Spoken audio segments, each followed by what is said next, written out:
Hello everyone, welcome back to our channel. Friends, ఇవాల్టి వీడియోలో పల్లి చిక్కీని ఈజీగా ఇంట్లోనే ఎలా ప్రిపేర్ చేసుకోవాలి అనేది ఈ వీడియోలో చూపిస్తాను చూడండి. ముందుగా ఒక కప్పు పల్లీల్ని నేను ఈ విధంగా ఫ్రై చేసుకొని పొట్టు తీసి పెట్టుకున్నాను. ఒక కప్పు పల్లీలకి 1/4 కప్పు బెల్లం అయితే సరిపోతుంది. ఈ విధంగా లైట్ కలర్లో ఉండాలి బెల్లం, తర్వాత స్మూత్గా కూడా ఉండాలి. అప్పుడే చిక్కీ చాలా టేస్టీగా వస్తుంది. నెయ్యి, యాలకల పొడి ఇవి ఉంటే సరిపోతుంది. ముందుగా స్టవ్ ఆన్ చేసుకొని మందపాటు గిన్నె పెట్టుకోండి.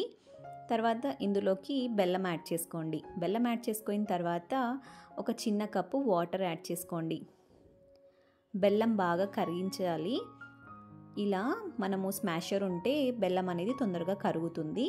తర్వాత ఈ బెల్లాన్ని పాకంని మనము ఫిల్టర్ చేసుకోవాలి. ఏమైనా డస్ట్ ఉంటే వచ్చేస్తుంది. చూడండి, ఈ విధంగా మనము ఫిల్టర్ చేసుకున్న పాకం అయితే ఇందులోకి యాడ్ చేసుకోవాలి. ఇప్పుడు ముదురు పాకం వచ్చే వరకు బాగా స్లో టు మీడియం ఫ్లేమ్లోనే పెట్టుకొని మనము పాకం అనేది రెడీ చేసుకోవాలి. ఆ పాకం అయ్యే వరకు మనము ఇక్కడ నేనైతే బండ మీద చేస్తున్నాను కాబట్టి బండకైతే నెయ్యి అప్లై చేసేసి స్ప్రెడ్ చేసేసాను. ఇలా చపాతీ కర్ర కూడా ఇలా నెయ్యి అయితే అప్లై చేసుకొని పక్కన పెట్టుకున్నాను. పాకం రెడీ అయిందో లేదో చూస్తూ ఉండాలన్నమాట. నేను ఫస్ట్ అయితే చూశాను, ఇంకా రెడీ అవ్వలేదన్నమాట. మనకు ముదురు పాకం అంటే మన పాకం కొడితే గిన్నెకు కొడితే టమ్ టమ్ అని సౌండ్ రావాలన్నమాట.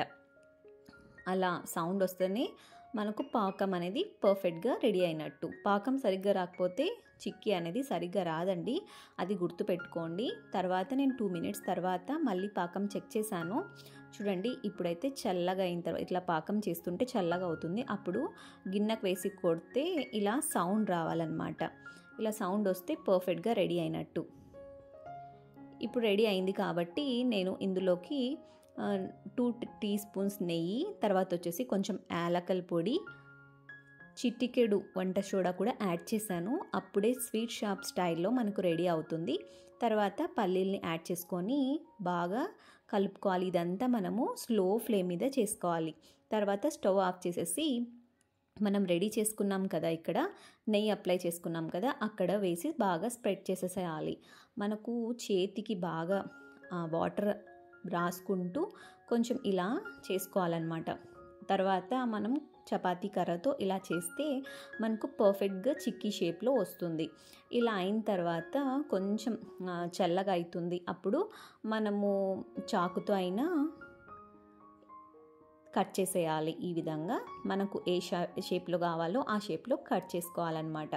కట్ చేసుకున్న తర్వాత వెమ్మడే తీసేయకండి.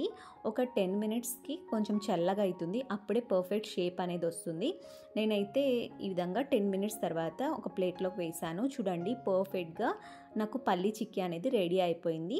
వీడియో నచ్చితే లైక్ చేసి మీ ఫ్రెండ్స్ అండ్ రిలేటివ్స్కి కూడా షేర్ చేయండి. అలాగే మన ఛానల్ అయితే ఫస్ట్ టైం చూసినట్టయితే ప్లీజ్ సబ్స్క్రైబ్ చేసుకోండి. Thank you so much for watching.